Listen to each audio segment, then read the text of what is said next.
Hello! Has the product design obsession with frameworks and process led to everyone working on autopilot, churning out bland monoculture of design? When are they useful and when do they simply become a crutch? Have we hit peak framework? Welcome to Power of 10, a show about design operating at many levels of Zoom, from thoughtful detail through to transformation in organizations, society and the world. My name's Andy Polaine. I'm a design leadership coach, service design and innovation consultant, educator and writer. My guest is Jaimes Nel, founder of Path, a consultancy that helps organizations play the long game through design-led strategy. Jaimes was head of insight for pioneering service design agency Livework in the early years of service design practice, which is where we met. He worked on service transformation for brands such as the NHS, BBC, Aviva, Johnson&Johnson, eBay, gov.uk, HMRC, that's the customs people, and revenue tax office, right? And led transformation design team at Westpac in Australia, where he joins us now, delivering their digital mortgage services. Jaimes, welcome to Power of 10. Hi, Andy. Thank you. So, first of all, tell us, I've got a little bit of a bio there, but tell us a little bit about your background and work before we get on to the framework question. So I'm what I guess I call a design-led strategist. My background is in research. I'm a sociologist. That's what I studied.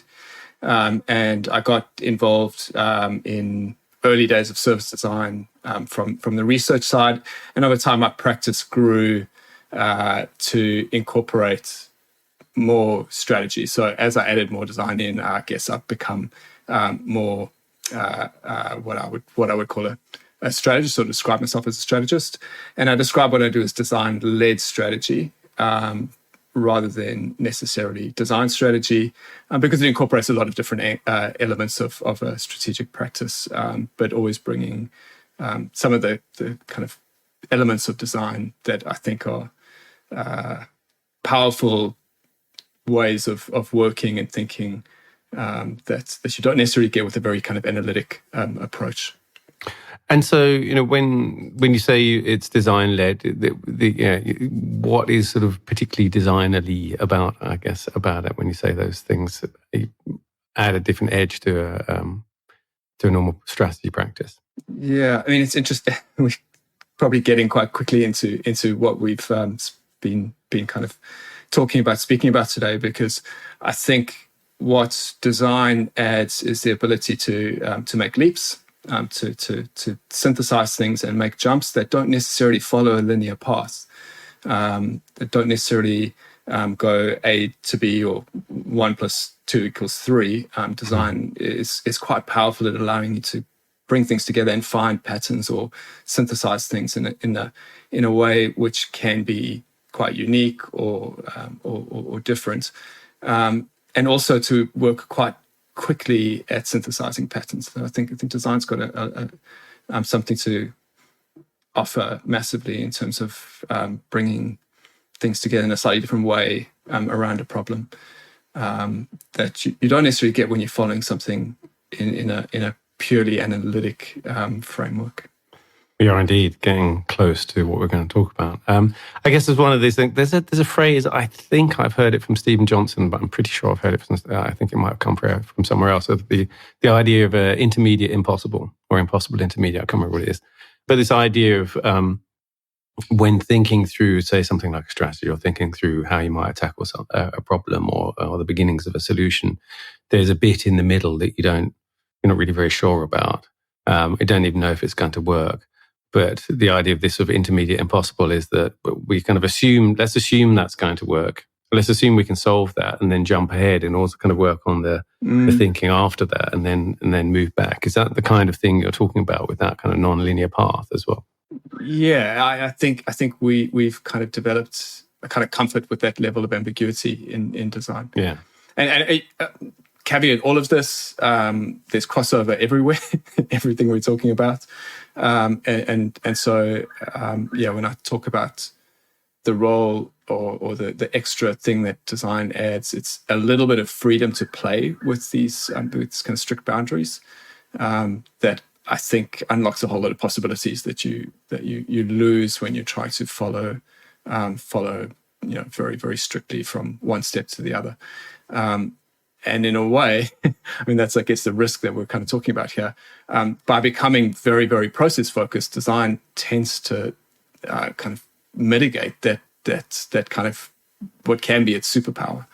Yeah. And so what are you seeing going on? Because I think this conversation about frameworks started in the comments about something, I think, and talking about frameworks. And there was, I was complaining, I think, about this idea that, I see frameworks as they're very useful. I mean, I teach them, right? So I'm an educator, and I train people in service design and other things, and obviously, and teach at university. And so I'm teaching frameworks. I'm well aware that I do that, and particularly around research, I talk about it, and synthesis. They're very useful.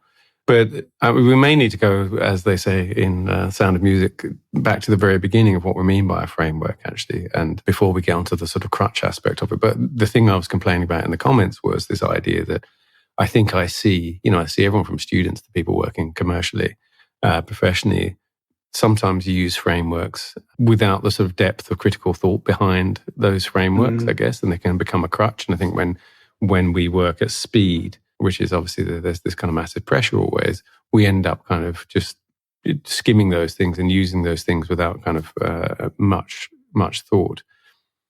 But let's go back to the beginning, because you also wrote a piece about this, but I want to sort of just define our terms. What is a framework in your book?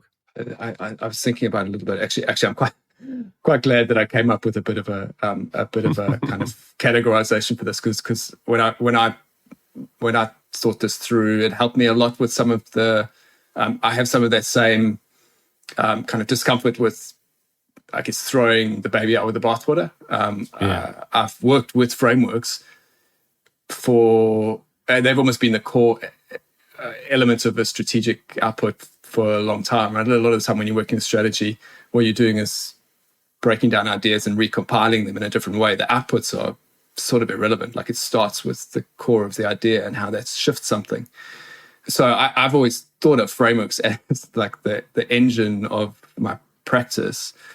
But then over the last few years, I've been getting more uncomfortable, because I've been seeing frameworks become more and more kind of driving what people are doing, and almost driving a kind of completionist type attitude to things. And I think it's taken a lot of the focus off the work. So what I've been trying to do with teams that I've been working with is to say we need to bring the focus away from the structure of the information that you're working with, and actually look at the work. What's the quality of the work? How fit for purpose is it? What is it doing in the job that we're trying to accomplish? So what I've been thinking about is actually the framework is different to a typology or taxonomy. And I think a lot of what we when we're saying framework, a lot of what we're actually talking about is kind of a process or a taxonomy, a kind of a structure for information, but not the information itself. So if you go to, I'm going to pick on jobs to be done. If you look at jobs to be done, a milkshake, the framework would be commute, slow, cold, a certain viscosity, so it's slow to drink. That's the actual content of the framework. That tells you something about the thing. But the structure of how you write an empty templated jobs to be done, that's not a framework necessarily in this model. That's just a taxonomy. And so I started to think there's a distinction there with, like, in epistemology, how you do something, a process, and in ontology, like, what is the actual thing that you're designing. And that distinction helps me massively, because I start to think, well, actually, I'm really focused in thinking about the meaning side of it. And that's useful to have a structure and useful to have a model that describes things. But it's not necessarily the same thing as you should fill out this canvas, and then you're going to get to a quality outcome. There's a subtle distinction between them that I think is really helpful.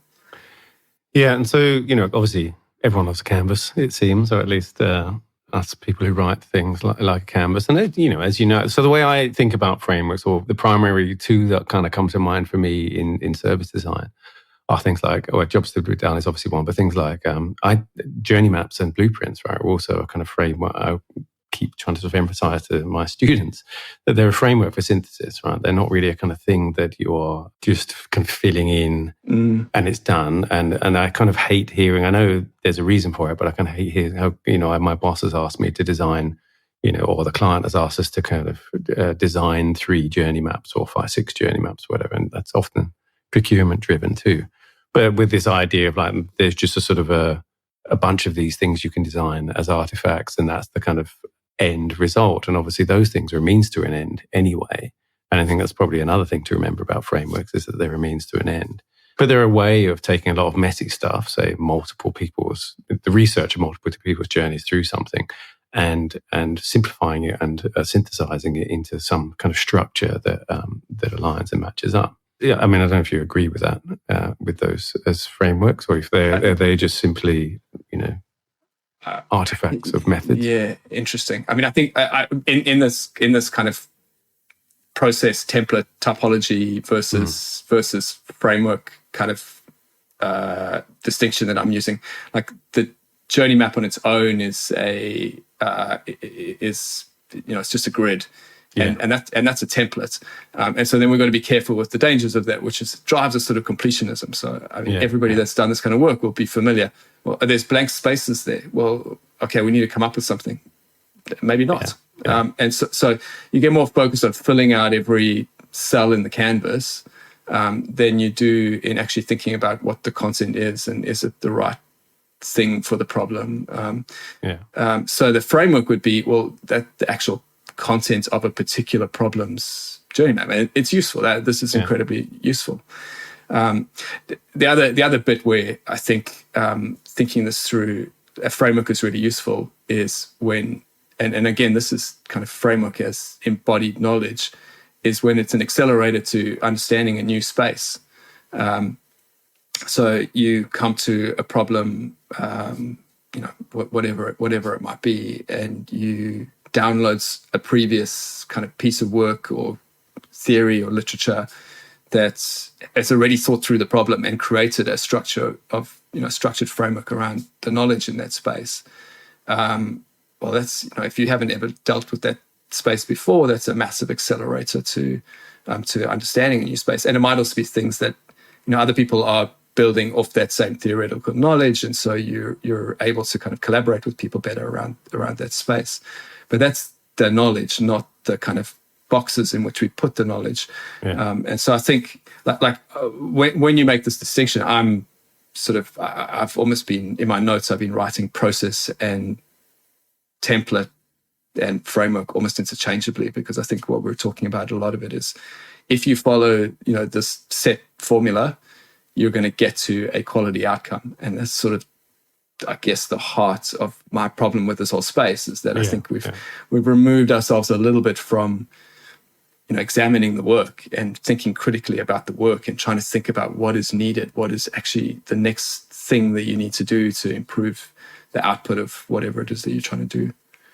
Yeah, I mean, I've always felt and said that it's the conversations in front of a journey map or a blueprint. I mean, you said it in this article, actually. You said this thing about framework's a useful way to kind of order your thinking, right? And I think that one of the things that happens, that's why I keep coming back to that sort of synthesis stage, because it's probably sort of the really messy stage. There's a kind of ideation end of things too, I think, and the kind of, what should we be doing? We've got a million ideas, where they often come in, and I guess that also comes in at the strategic level too, where you're thinking things through, and a framework kind of helps give you some order through which you're thinking. And arguably that's what the kind of business model canvas does. It's not, it's also just a grid, but it does a thing where it kind of forces you to think. It's not sort of good housekeeping, forces you to kind of think around all the facets of a particular area in a way that your habit might kind of not get you to. And, and it can kind of help you. And many of those product frameworks are a way to kind of look at that. Some of them kind of take a zoom level up, like SAFe, like Scaled Agile Framework for Enterprise, which, I'm going to just leave that there. But there is there's a thing with us. They're not only beloved of kind of product people, they're beloved of management consultants, right? For whom I've worked. I've seen so many kind of frameworks on slides, which kind of seem to consist of a lot of boxes surrounded by some other boxes and arrows from each box pointing to every other box. And I kind of think, okay, in what way does that help? What's that communicating to me? You're just telling me stuff's complicated and everything's related to everything else. And so, there's a point where the framework seems just to become detached from the actual work itself. And it sort of seems to become a thing that helps us to kind of vaguely talk about stuff, but actually the work on the ground really departs from what that framework is supposed to be doing. Have you seen that going on? I see that going on all the time. The distinction that I make around that is probably actually it's useful to have a good and a bad, an understanding of just quality or not quality. And that's really, I guess, what I'm trying to kind of build in this idea of kind of judgment or evaluation is actually, looking at the work and going, where does it need to go next? It's largely a matter of going, is it good enough for the purpose that we need? And that's the driver. So rather than the category itself being good or bad in itself, like it's the same thing with process. Like you run a process, it doesn't mean the output is good, right? Like you still have to operate it well to get a good quality outcome. And you've got to look at it and go, did we get a good quality outcome? No, throw it out, start again, or whatever the case might be. I was looking at some of Lauren Tan's PhD work earlier because I just thinking about that idea of kind of process, not process. And I remember, she wrote this PhD on .07, so this is dating me quite a bit. Yeah. But talking about ideas, and I hadn't clocked this kind of reference as much, but Keir Storst's work on like we rely and have come to rely too much on process. So he had, and again, we can talk, is this a framework or a taxonomy or what is it? But he's talking about the objects of the work, the context of the work, and the actors involved in the work rather than necessarily just the process. And so maybe it's a rebalancing of these kind of priorities and thinking about like, well, actually, if we've lost a little bit of the focus on the work because we've been concentrating on removing ourselves as designers from the work and, almost kind of anonymizing the design. Anybody can do it. It's, it's a capability that anybody can learn. That's all kind of really noble, but it loses something around how you actually do work. Like work happens, a particular piece of work happens by somebody, and whether it's a designer or not is kind of irrelevant.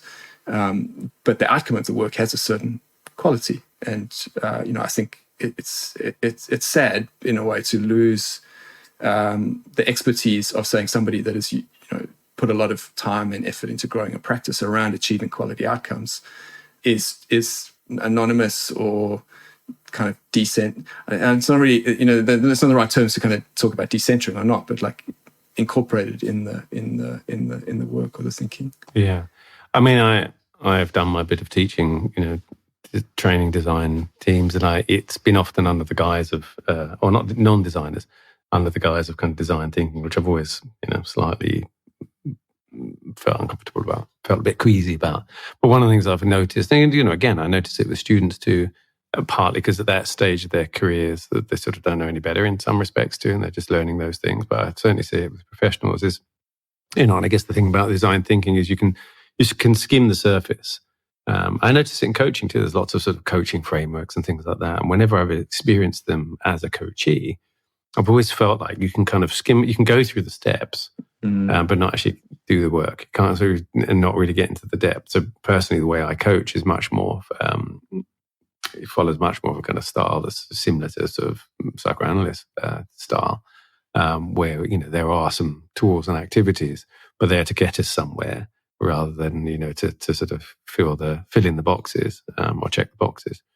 One of the things that comes up quite often is this idea of, how do you know when the framework or the method or the process, and I use those kind of as one sort of bucket more or less, to mean a thing I'm borrowing from someone else or that someone else has done and I'm applying to my work, roughly, to say, someone else has done this, someone else has come up with this framework, this method, this methodology, this is a process, and we're going to use it for our work.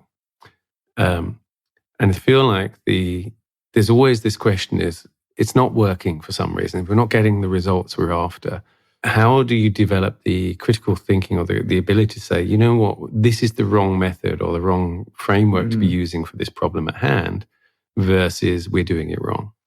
It's interesting because I almost think like it doesn't come up in my practice that the problem doesn't come up in my practice because I'm always treating the framework as the output, not the input. Right. So you're always working on it. And so you might borrow a piece from something or a piece from something else, but your focus is continuously on the outcome.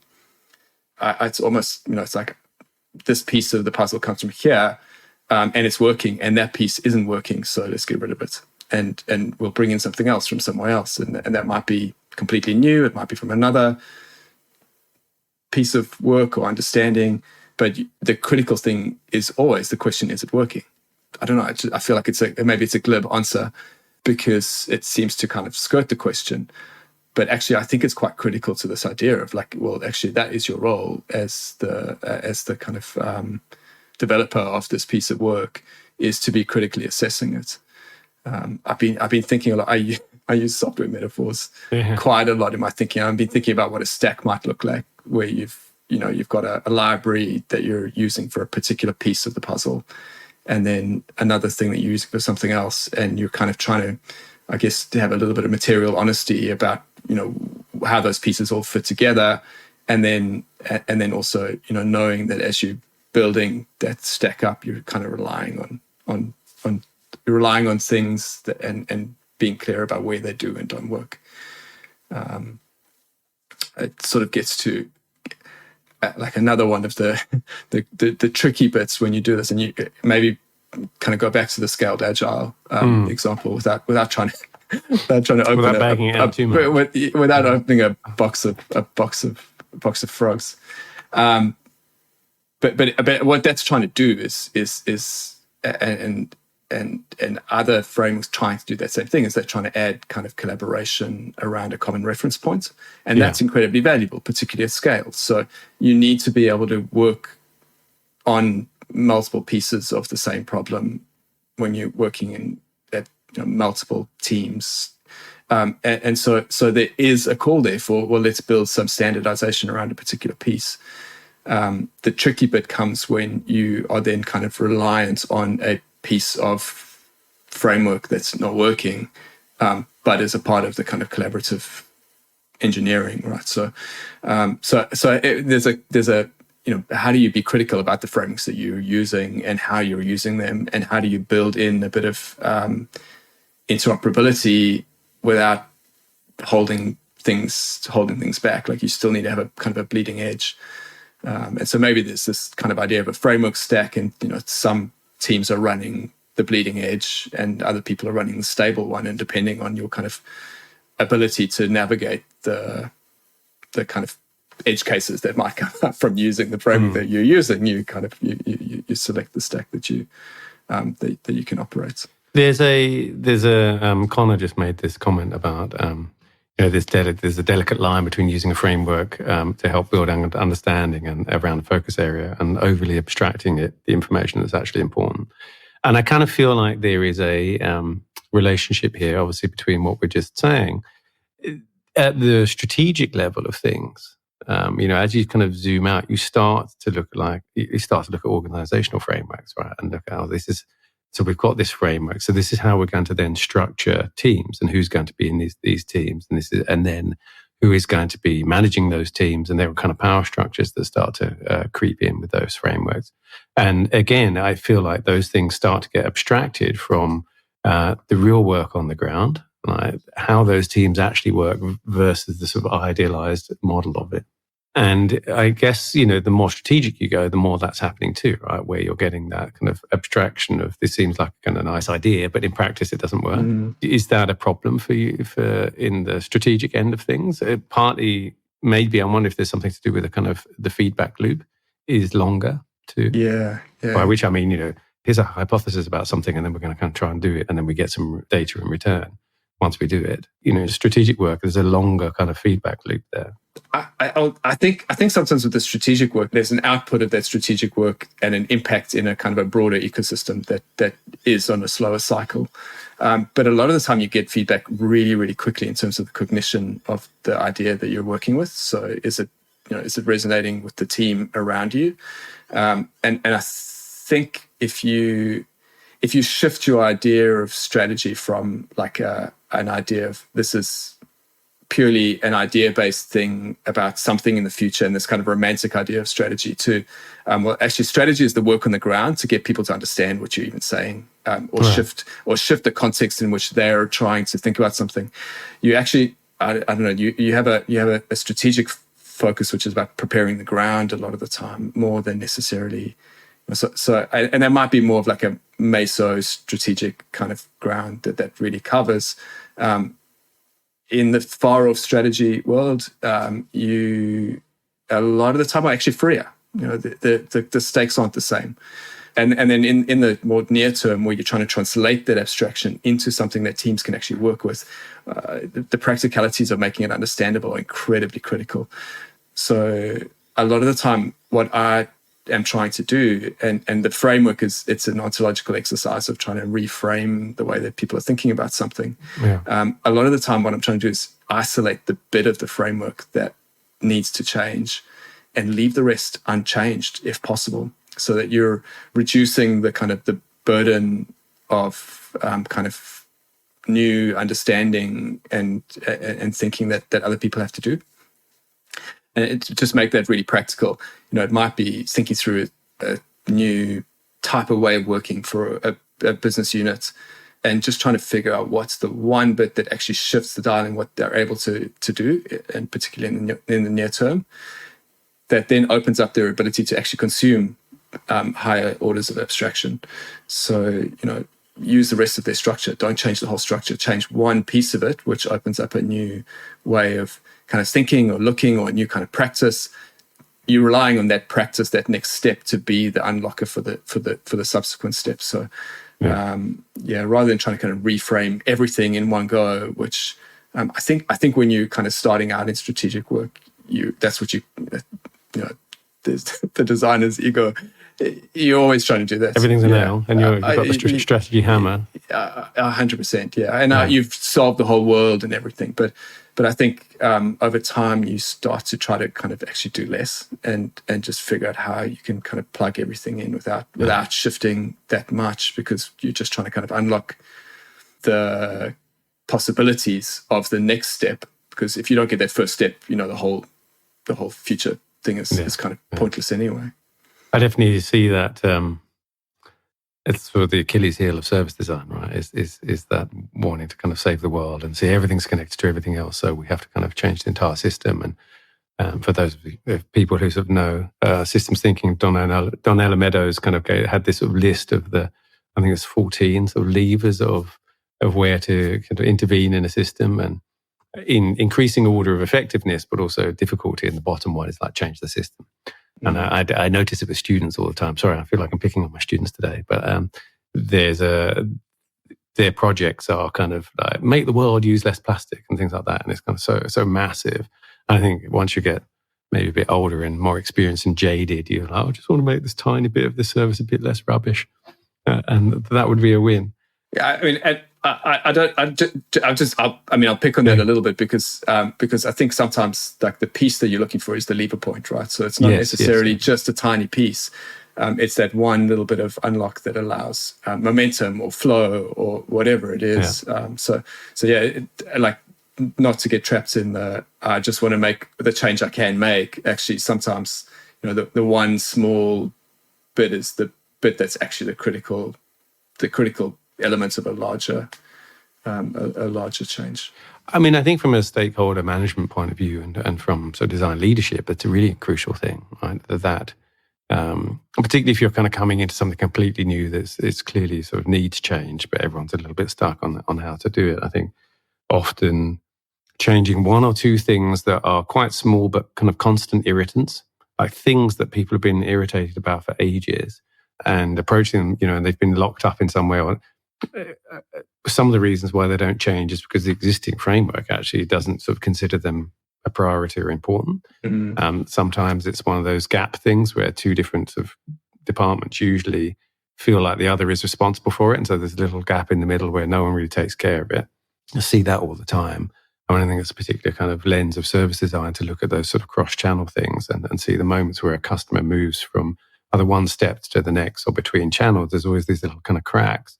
I call them sort of like crevasses, right? There's this little crack. It doesn't seem like much to the organization from the outside, but if you fall down it as a customer, it's a nightmare, right? Always the handover.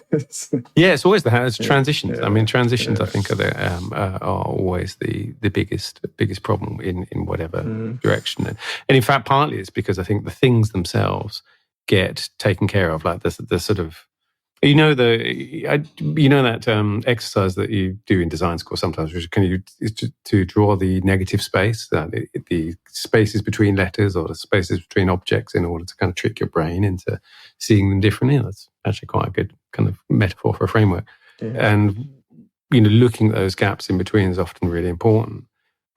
Which kind of maybe brings me on to this idea of the sort of autopilot thing, because I think one of the things that I think design has become a bit kind of process obsessed, or had become a bit process obsessed, and now it's sort of made its way into kind of product design and design systems too. Obviously, another way of kind of operating a little bit on autopilot. I think they're obviously incredibly useful. I understand the kind of reason for them, particularly at scale, and they create great consistency and speed things up an awful lot. Do you feel like there is a kind of aspect though there where you mentioned this kind of monoculture idea that, and I sort of slightly clickbaity in the title of this, said, it leads to boring products and services. I posted a thing on Mastodon a little while ago where I had all the, I had a bunch of different apps, and they were all some kind of social media thing, whether they were sort of a Twitter-based thing or a Mastodon-based thing or something. And they all just look the same, right? They all have that same kind of 4 or 5 things along the bottom, perhaps a kind of ribbon up the side of them. I'm looking at one right now which has got the same kind of structure. Mm-hmm. Do you think that kind of increased process focus on design means that it actually creates kind of things that are pretty bland and boring, that everything starts to look the same?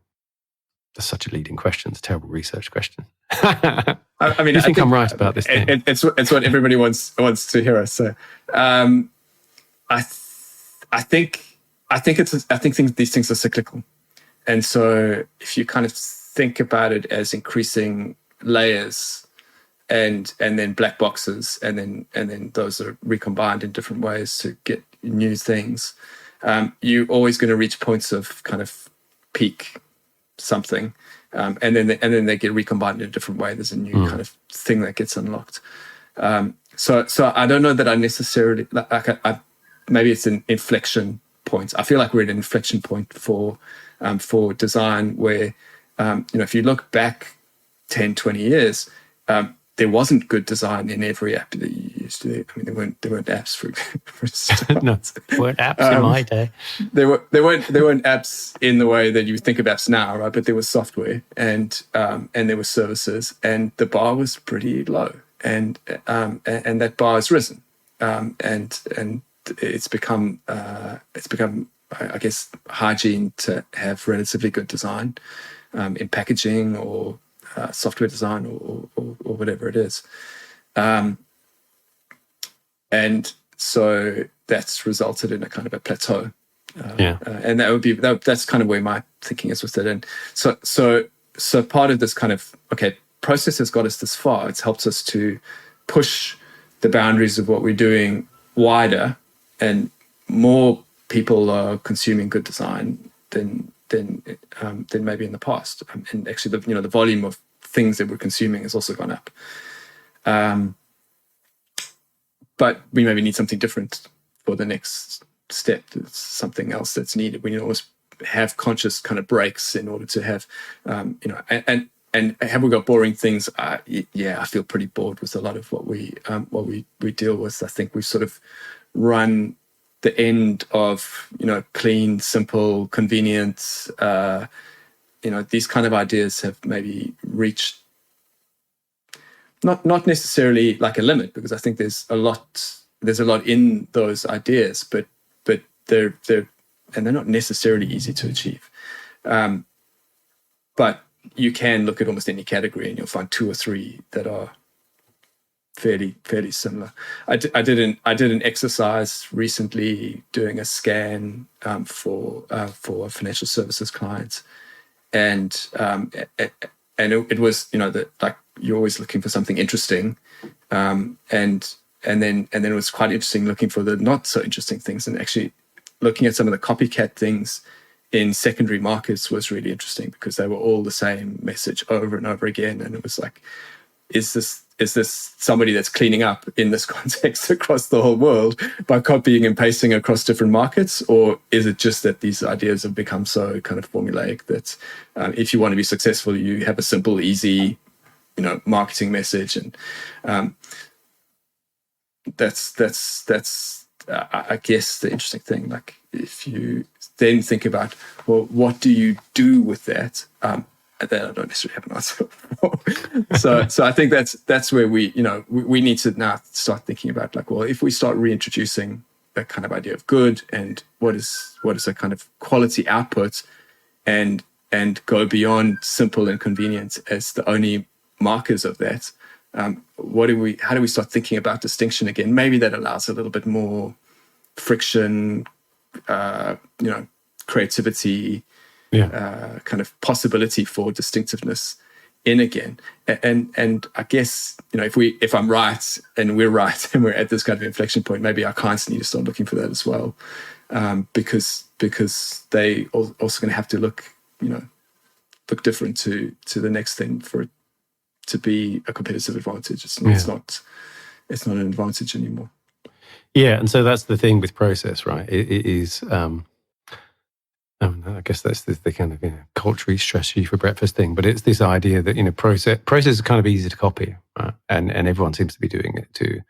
But it's the the execution on it that makes the big difference. And you see that kind of all the time with copycat things. Jason Masood, hi.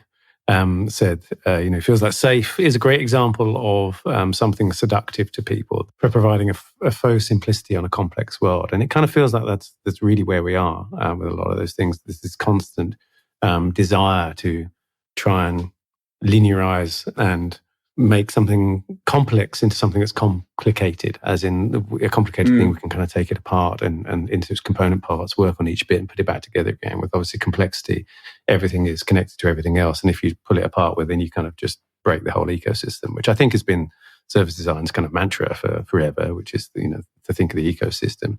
I think businesses really struggle with that because they're sort of stuck in an industrial mindset of the way they organize. Nicole just said, hi, Nicole. This thing about if they're useful if sort of they describe how people actually work, but they can often be sort of prescriptive and taken as rules rather than kind of inspiration. And it seems to me that the real struggle with I guess sustainability and climate change is the biggest one, where everything really is connected to everything else, which is for businesses to spend the time, I would suggest, on considering the complexity of the problem. And I think frameworks can be very, very useful because they help you explore a complex problem from different ways. They help you force your brains to look in different directions and kind of consider different aspects of things you might inhabit and in speed not always do. But it does feel also that there's like I'm thinking of the canvas of some kind. There needs to be a sort of the box there that's like, what's the maddest version of this? Or what's the thing that kind of completely blows this up or turns it upside down? It's a thing that Mark Curtis, who's one of the co-founders of Fjord, often used to say. It's like, what this project needs is a moment of madness, where we really kind of just get out of that sort of process and that routine. But I think that takes time. I think that takes an investment in time to want to do that. I don't think it's a thing that you can kind of do quickly, because you necessarily make the work you're doing really messy again, right? You sort of force yourself back into that messy middle, I think, when you do that. Or do you think, do you disagree or have a different view? No, I mean, that's, I guess, where an example of where they are comfortable. And I can say again, I'm completely uncomfortable with dismissing them because they're such a kind of intrinsic part of the way we work. But how we work with them is critical, right? So if you are insisting that you do this as an exercise at the end of every workshop, that you flip it. I worked with somebody years ago who was, had this great, make the evil version of it as a way of kind of reframing it, or what's the dark version, or it's a lovely kind of mental flip, but it doesn't work if you do it every single time. And so I think, how do we kind of keep things alive means that we've got to kind of fight against things being stayed. And if your framework is contributing to, again, it's like focusing on the work. If the output that you're getting is feeling dull and boring, maybe you need to inject something else into it. But you've got to be looking at the work to understand whether that's the case or not. So it's the kind of uncritical use of frameworks that's more kind of problematic. So yeah, I don't know if that means that it's the framework's problem, the operator's problem, but we have a responsibility to make our processes work for us rather than kind of work for them. I mean, it's always the operators. It's always a problem between chair and keyboard. There's always the human aspect of it. I think that where it goes wrong, and I kind of feel like that comes back to this idea of. So I'm going to make a yoga reference here. There's my wife and I have done Iyengar yoga for a long time. She's a teacher as well, actually. And Iyengar yoga uses props, right? And the idea being that it's better to use a block or a chair or something to maintain the integrity of the kind of alignment rather than sort of bend yourself out of shape. But there's also this idea that, when the teacher calls a certain pose, everyone kind of grabs their props kind of automatically. And often, a good teacher will go, well, just get rid of the props for a second and see what it feels like without them. Because you used a prop as a beginner, that's fine.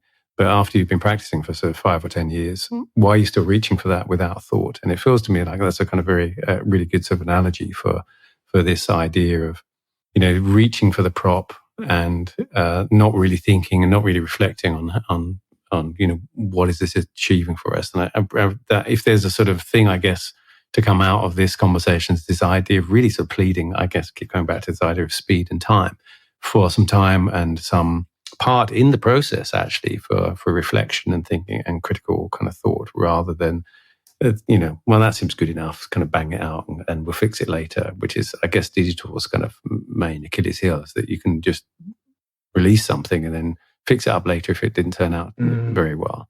And I think with, say, other products and services, and I'm interested in maybe the government work you've done, you kind of can't do that, right?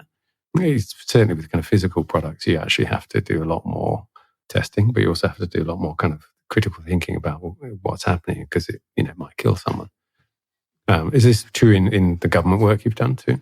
I'm just trying to think if that's necessarily... Is that true? I don't know if it... Well, I mean, it depends. It depends on what it is, right? That does have that safety net. I'm not sure I can. It maps kind of directly, because usually the work that I've done has been perhaps a little bit upstream of like an actual medical outcome, and that will need to be there. But actually, you've kind of focused on figuring out the work, and so the feedback loop is more about like trying to figure out what's working than necessarily what's the kind of implemented outcome at a medical level. Like at the service level tends to have slightly different kind of parameters than the medical. I guess I'm thinking, people can go back and listen to the podcast I did with Kate Tarling, actually, so we talked about policy quite a lot, and policy as an active design, and this idea of actually kind of really thinking through what's the intent here, what might be, because policy is also a framework. You hear about policy frameworks all the time. There's an intent of what we're trying to achieve here, and then how it actually kind of pans out on the ground, and spending the time to really kind of rigorously, critically reflect and analyze that. Because the robo debt scandal in Australia is a really good example of how something like that can go wrong. People can Google that because we don't have time, but it's where this idea of a kind of idea up here gets just kind of pushed through almost like a kind of Play-Doh, one of those, those forms that you kind of push Play-Doh through, and the kind of spaghetti comes out, and then it all goes wrong. What it does make me think of is like regulatory frameworks and how they are quite often describe. Designers get kind of hands off about it or scared about it, or it's this compliance thing that needs to go, that's a step down the line that we've got to kind of pass. But actually, a lot of the time, that framework has a spirit, and it's actually quite close to what we're trying to do a lot of the time. Like it's trying to protect consumers or protect people that are using it. And so it has an outcome in mind, but then it tries to wrap it in a particular kind of framework, and people then start adhering to the framework. Whereas actually, if you step back from that and say, well, what's the intent of this, and what are you trying to actually accomplish with it? A lot of the time, you can actually go quite, you can marry the best outcome for the person who's impacted to the spirit of the law, and that's something to kind of always hold to, that like spirit versus the letter. And maybe that's the same thing for frameworks. It's like, well, what's the spirit of this framework? And how do I kind of consume that and interpret it in my own practice rather than just kind of follow the letter of it. I remember working on I think I mentioned this in the Kate Tarling podcast, actually, that there was a project I worked on for a large government organisation, public organisation in Australia. And there was this thing that kept coming up where in workshops, and we can't do that because, policy. And eventually we got the policy person in, and every time that came up, they went, no, it's really not policy. People kept saying that's the law. And I said, no, there's the law. Here's our policy as a response to that law. And then here's how we've this gets interpreted by us all the time as kind of the dogma. And there's these different levels, and it gets sort of narrower and narrower, more fixed the further down you go. And as you're saying, if you actually take the effort and time to kind of step up a level, you actually get much more wiggle room in terms of the things you can explore.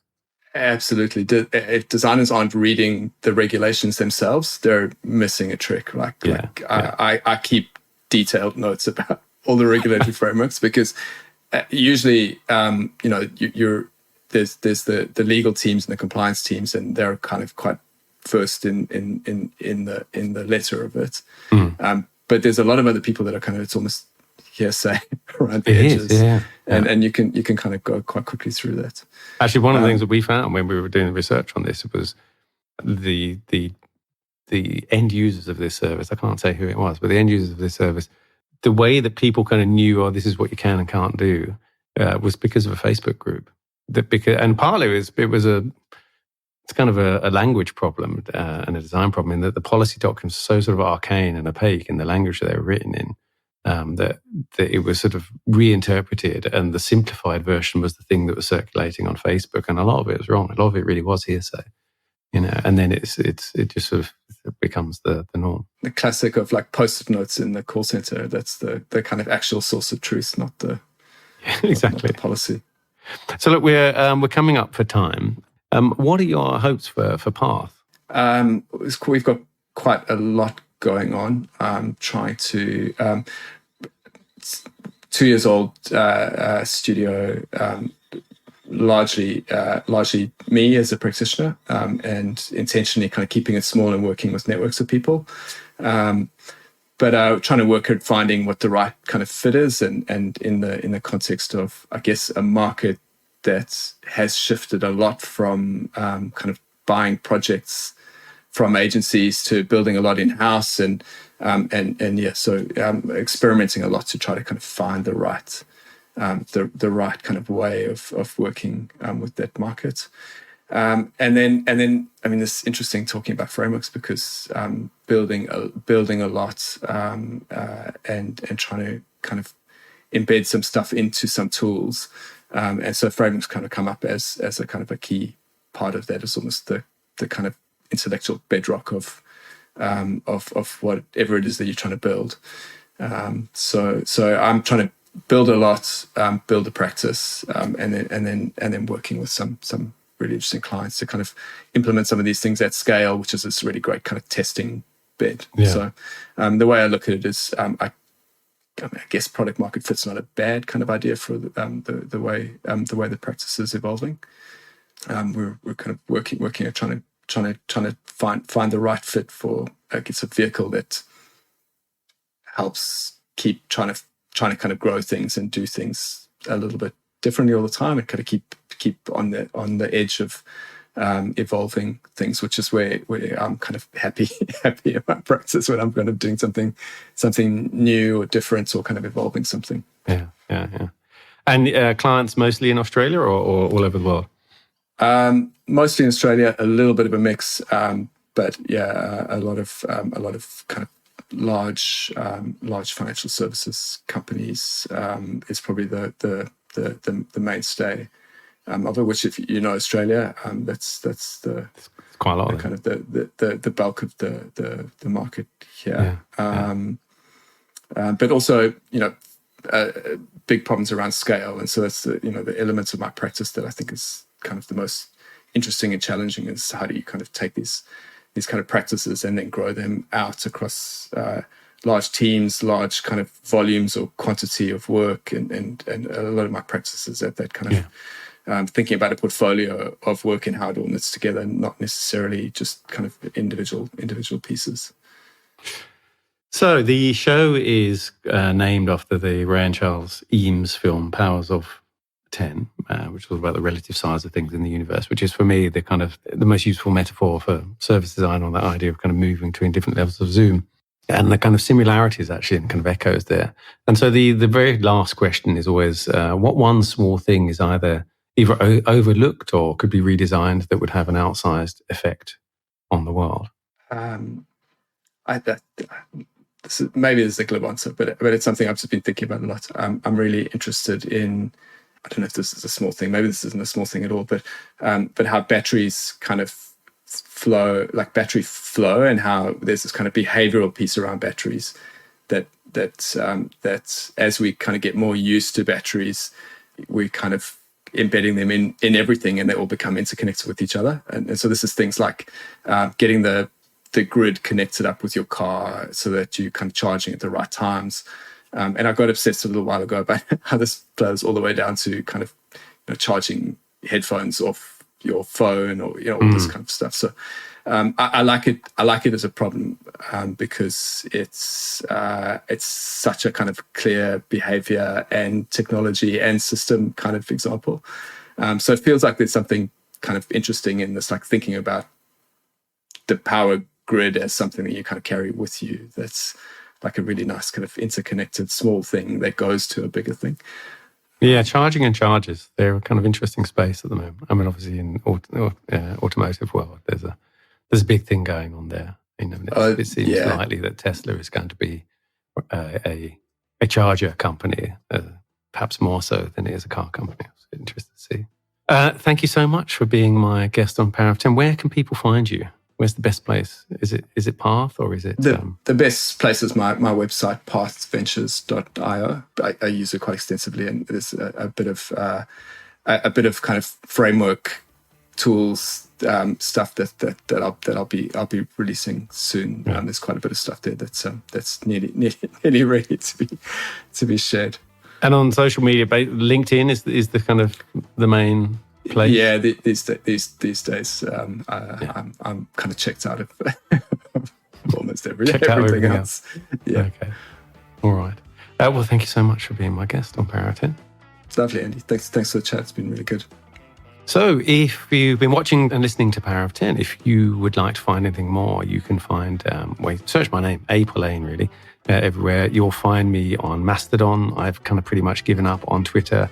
You'll find all the show links at Polaine.com, where you can find more episodes. You can check out my leadership coaching practice, online courses, sign up for my very irregular newsletter. I need to try and make it become more regular, called Doctor's Note. If you're looking at this on YouTube, there's a whole bunch of more stuff that I'm going to be doing on YouTube. So give it a thumbs up or subscribe. If you've got any thoughts, put them in the comments. I know for many people, this live stream was very early in the morning. And for the Americans, you'll all be asleep. So if you've got any thoughts about it, then pop a comment in and I can respond. That's the nice thing about YouTube versus the podcast. This will also appear on the podcast feed. All the links will be in the show notes down there. Thanks for listening and watching, and I'll see you next time.